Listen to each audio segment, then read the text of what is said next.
বজাত বিলাসীপাৰা ৰাস্তা বন্ধ কৰি আটক হল গাঁওৰক্ষী বাহিনীৰ সম্পাদক ধুবুৰী জিলাৰ অন্তৰ্গত পশুৱাৰখাল প্ৰথমখণ্ড গাঁৱৰ মুখ্যমন্ত্ৰী যোজনাৰ ৰাস্তা বন্ধ কৰিলে এজন গাঁওৰক্ষী বাহিনীৰ সম্পাদকে। ৰাস্তাটো বন্ধ কৰাৰ পিছত গাঁওখনত এক হুলস্থুলীয়া পৰিৱেশৰ সৃষ্টি হয়। পিছত বিলাসীপাৰা থানাৰ আৰক্ষীয়ে ঘটনাস্থলীত উপস্থিত হৈ বন্ধ কৰা ৰাস্তা খুলি দিয়ে। পাছত গাঁওৰক্ষী বাহিনীৰ সম্পাদক আব্দুল ছামাদক আৰক্ষীয়ে আটক কৰি বিলাসীপাৰা থানালৈ লৈ যোৱা হয় বুলি জানিব পৰা গৈছে।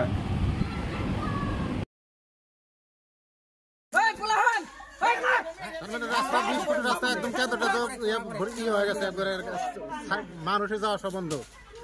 আমরা রাইজে চান্দা তুলে মাটি ফেলানোর জন্য ট্রেক্টর আনছি। কোন গাঁও রাস্তা কোন গাঁও? পশুয়ারখাল পাটন। এখানে সামাত রাস্তার মধ্যে বেড়া দিছে আর কি। সামাত কি আসলে সামাত কি? আমাকে বিডিবির সাইডে গেছিল।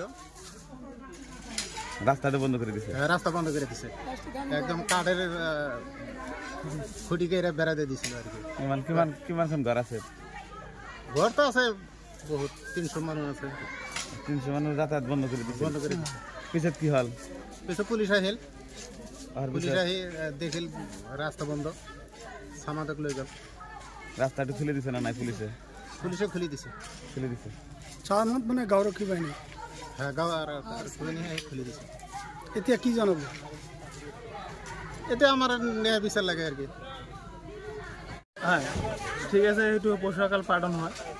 যিটো ৰাস্তাখিনি আমাৰ পিডব্লিউৰ পৰা আহিছে, চেংচন হৈছে, কিন্তু ৰাস্তাখিনি অলপ মানুহ যে সামাদ বাবু যে আছে, যে বিডিও চেক্ৰেটাৰী আছিলে, সি মানে ৰাস্তাখিনি হ'ব নিদিয়ে। সি কৈ আছে আমাৰ ফাইনেল মাটিৰ ৰাস্তা গৈ আছে।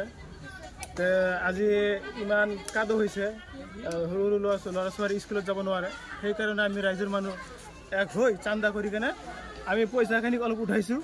উঠাৰ পিছত আমি ইয়াত চিনগ্ৰাফি লৈ আহিছোঁ। গাড়ী এখন ঢুকানোৰ পিছত সি মানে চামাদবাবু কি কৰিছে, যিটো বিডিবি চেক্ৰেটাৰী হয় সেইটো ৰাস্তাখিনি বেৰা দিছে, গাড়ী মানে ওলাব নোৱাৰে আৰু কাজিয়া কৰি আছে। তাৰপিছত আমি কি কৰিম, উপায় নাপাই তাত আমাৰ ইয়াতে জিলা পৰিষদ ZPC যিটো আছে, চবুৰা আছে যিটো, তাক আমি কৈলোঁ যে বাইদেউ এনেকুৱা কথা। তো বাইদেউ ফোন কৰিলে, থানাত ফোন কৰাৰ পিছত উঠি আহিলে। আহি কিনে চামাদবাবুক ৰাস্তাখিনি চালে, আগত পুলিচে চালে যে ৰাস্তাখিনি আছে, বেৰা দিয়া আছে। তাৰপিছত চামাদবাবুক উঠাই লৈ গ'লে আৰু পুলিচে খুলি দিব ক'লে যে খুলি দিয়ক। সেইকাৰণে খুলি দিছে। আৰু চামাদবাবু যিটো আপোনাৰ ৱাইফ আছে, ৱাইফ এতিয়া মানে বহুত হাল্লা চিল্লা কৰি আছে, গালি গুলাজ কৰি আছে। মানে অতি সোনকালে তেখেতক লৈ যাব লাগে, মানে তাক সন্তুষ্ট কৰিব লাগে, মানে ৰাস্তাখিনি হ'ব লাগে, যাতে কাজিয়া যাতে নহয়। আমি প্ৰশাসনক অনুৰোধ কৰিছোঁ যাতে ৰাস্তাখিনি হয়। ৰাস্তাখিনি যে বাধা দিলে কোনে কোনে নাম ক'ব পাৰিবনে? নামটো ক'ব নোৱাৰোঁ। চামাদবাবু বিডিবি চেক্ৰেটাৰী হয়, তেখেতে আজি বেৰা দিছে, আমি দেখা পাইছোঁ। সি হ'ব মেইনলি। আৰু তাৰ লগত কোন কোন আছে? তাৰ লগত জড়িত কোনে আছে আমি ক'ব নোৱাৰোঁ। তাৰ ৱাইফ আছে, তাৰ ৱাইফো চিল্লা চিল্লি কৰি আছে, হাল্লা চিল্লা কৰি আছে। তাৰ ৱাইফৰ নাম কি? তাৰ ৱাইফৰ নাম বাছিয়া খাতুন হয়।